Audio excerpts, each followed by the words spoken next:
Yan po ang ating Tanaka.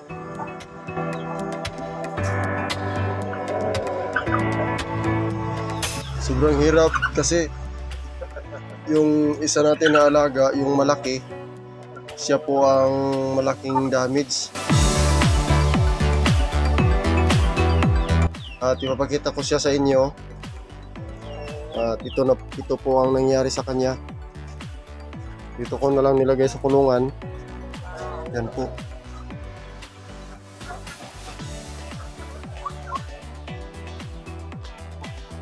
Yan po nangyari sa kanya ngayon. Bihado kasi ito siya kasi malaki.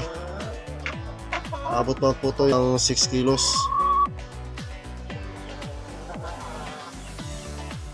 Yan po. Yan po ang mukha niya, oh.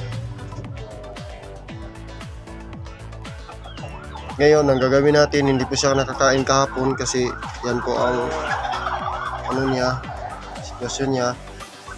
Gagawa natin siya ng pagkain. Tapos ilagay natin sa syringe. Isubo na lang natin sa kanyang bibig. Tapos yung gamot, isubo na rin natin. At ipapakita ko sa inyo kung paano ako mag-timpla o mag-mix ng pagkain sa kanya. Ang ginagawa lang po natin na pagkain na inahalo, Galimax 2 lang po.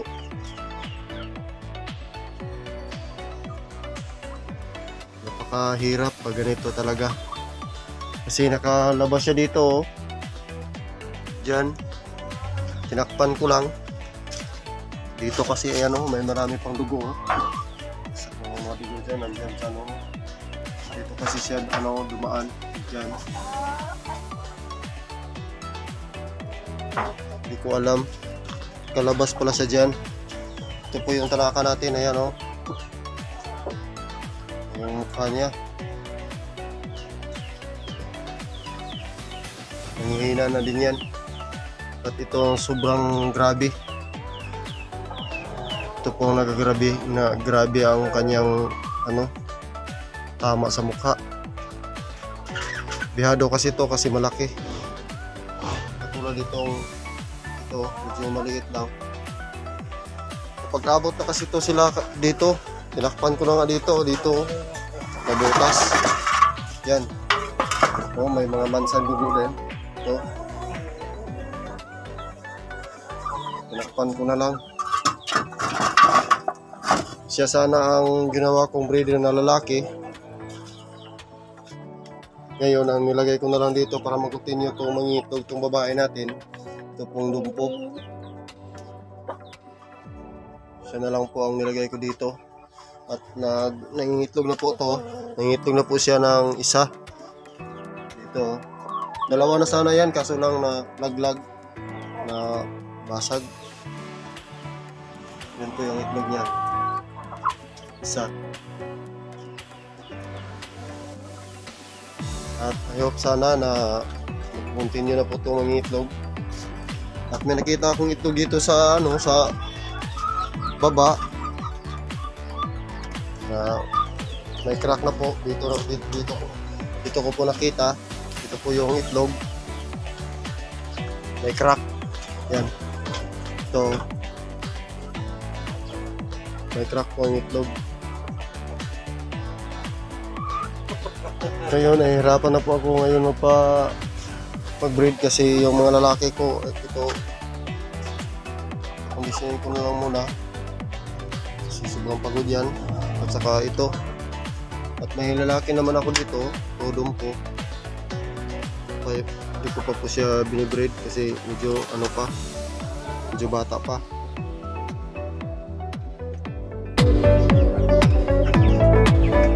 Kita nyo, bago tapos na silang maligo, yan, napakalinis na po nila tingnan, no? Yan. So natin napakalinis na sila yung iba.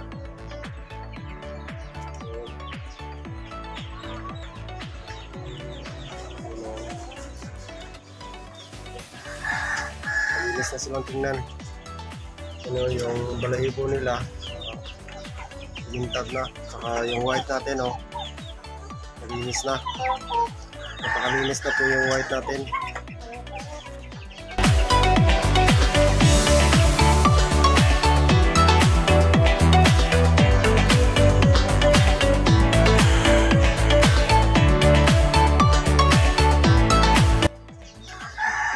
Ito lang po yung panglaban natin sa papagbabago ang panahon.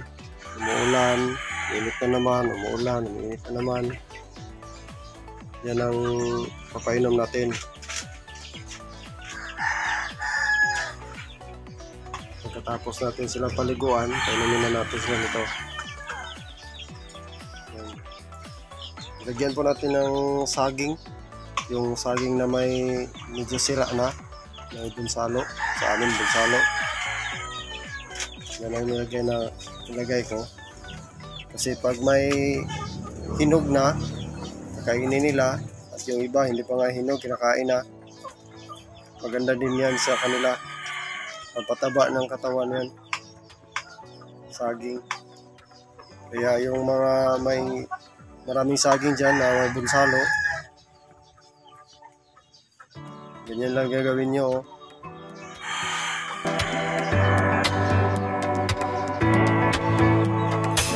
Alaga natin. Medyo malinis na. Malinis na. Makintab na yung libo nila.